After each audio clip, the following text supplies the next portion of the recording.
Over the past several days, the world has been forced to watch one of the most alarming military escalations the Middle East has seen in a generation. What was once a conflict carried out in the shadows through covert operations, intelligence warfare, and proxy battles has now broken into open confrontation. Ballistic missiles cutting through the sky, warning sirens tearing through the night, and massive explosions shaking city streets have become the new reality for millions of people. And no city has felt the weight of this reality more heavily than Tel Aviv. For years, Tel Aviv was celebrated as the beating heart of Israel's economy and technological ambition, a city of glass towers, rooftop restaurants, and late-night energy. Today, that skyline tells a different story. After dark, the city's glow is no longer just neon and streetlights. It is interrupted, again and again, by the blinding flash of interceptor missiles and the distant thunder of airborne explosions. For the millions who call this city home, the war they once watched from a distance has arrived at their front door. It began with a coordinated launch. Iran fired a wave of ballistic missiles toward Israeli territory, targeting several major urban and strategic locations, Tel Aviv among them. Israel's defense radar network picked up the incoming threats almost instantly, tracking projectiles launched from hundreds, even thousands of kilometers away. Before most residents had any idea what was happening, air raid sirens were already screaming across the city. That sound carried one message and one message only: move, now. In Tel Aviv, residents typically have no more than a minute to reach safety. Many apartment buildings throughout Israel are constructed with reinforced safe rooms built directly into the unit, a design feature that, until recently, most residents hoped they would never actually need. But when the sirens activated, panic replaced routine. People sprinted towards stairwells. Parents carried their children. Neighbors helped the elderly down hallways. The city went from still to frantic in a matter of seconds. Meanwhile, Israel's air defense network was already firing back. Interceptor missiles streaked upward into the night sky, aimed at destroying the incoming ballistic threats before they could reach populated areas. When contact was made mid-air, the explosion was impossible to miss. A sudden, brilliant flash suspended in the darkness above the city. Some residents watched from their balconies, filming the confrontation overhead on their phones. It looked, many said, less like a city and more like a battlefield. Flashes of light, smoke trails, debris drifting slowly downward like embers. But the system is not perfect. No system is. Some missiles slipped through the defense layer and continued their descent. When they made impact, the effect was immediate and devastating. The ground shook. Entire neighborhoods trembled. The shockwave from a single strike was powerful enough to buckle walls and blow windows out across multiple floors of surrounding buildings. Within moments, a city block that had been quiet seconds before was now filled with fire, broken glass, and the sound of alarms. The physical damage across parts of Tel Aviv was significant. Apartment buildings bore the worst of it. Exterior walls fractured, balconies partially collapsed, structural cracks running the height of entire sections. On the streets below, the scene was just as severe.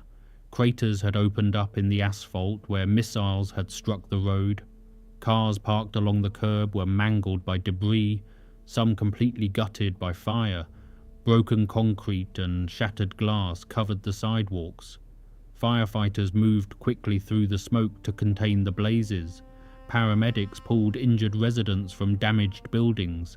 Security forces cordoned off the blast zones, keeping civilians back from areas still at risk of collapse. Investigators began combing through the debris, cataloguing missile fragments and documenting the type and origin of the weapons used.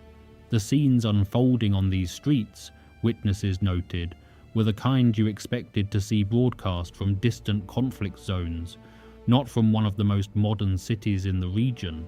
But the impact of these attacks reaches far deeper than shattered concrete and burned vehicles. It has fundamentally altered the rhythm of life in Tel Aviv. Air raid sirens no longer trigger surprise. They trigger reflex. The moment the alarm sounds, every resident knows exactly what to do. Some families have stopped sleeping in their bedrooms altogether, choosing instead to spend nights inside their safe rooms just to eliminate the seconds it would cost to get there. Children who once slept through the night now wake at the sound of distant rumbles. They ask their parents questions that have no easy answers. As the strikes continued over successive days, the city's character began to shift. Streets that usually hum with traffic and foot traffic at all hours fell noticeably quieter. Schools suspended classes, office buildings went dark or reduced to skeleton operations, several shopping centres closed their doors, the national airport paused a portion of its flights, the government formally declared a state of national emergency, granting authorities the ability to mobilise resources and direct the civilian response. Many residents chose to simply stay inside, calculating that home, even with its risks, was safer than being caught in the open. Tel Aviv, a city famously known for never really shutting down, for its beaches crowded until midnight and its restaurants still full past 1 a.m., had gone quiet. Not because the city had given up, but because it was coiled, alert, waiting, and ready. For some, waiting became too much. Those whose apartments sustained direct damage had little choice. Families relocated to other cities. Some moved in, with relatives hours away. Others were placed in hotels after their buildings were declared structurally unsafe. Parents with young children and those caring for elderly relatives were often the first to make the decision to leave. Entire sections of certain neighborhoods began to feel emptier, the streets outside once busy buildings now abandoned and still, but many stayed. For those who remained, the decision came from a place that was equal parts stubbornness and hope. A quiet belief that the city they knew, the one with the coffee shops and the evening walks along the seafront, would eventually return. For now, Tel Aviv still stands, the towers are still there, the lights still come on each evening. But behind that skyline, behind those windows and those walls, the people living inside are carrying something heavy. Every siren is a reminder that the ceasefire exists only until the next launch. Every distant explosion is a reminder that the situation could change before morning. Some have already made their choice. They are gone, searching for somewhere quieter, somewhere that does not shake. But for those who remain in Tel Aviv, one hope holds them in place, that one day the sirens will finally go silent and the city will remember what peace felt like.